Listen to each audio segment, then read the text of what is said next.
pemerintahan baru membentuk tim pemerintahan, sekali lagi harus yang gagasannya rekonsiliatif.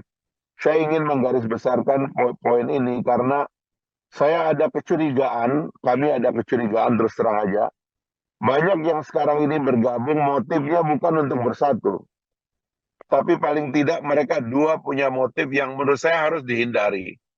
Yang pertama adalah motif untuk memecah persatuan yang sudah muncul di antara Pak Prabowo dan Pak Jokowi.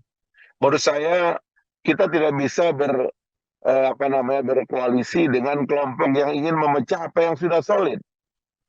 Ada yang ingin mengganggu kepemimpinan Pak Prabowo dengan menyingkirkan Mas Gibran terlebih dahulu misalnya di tengah jalan. Ini adalah niat-niat berkoalisi yang tidak ikhlas.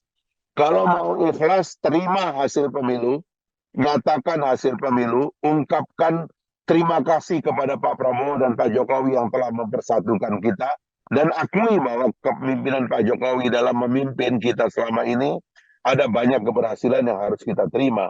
Baru kita bisa bergabung. Kalau itu tidak dilakukan, itu agak sulit bagi kita gitu. Sehingga kembali nanti presidensialisme kita tidak solid dan tidak murni.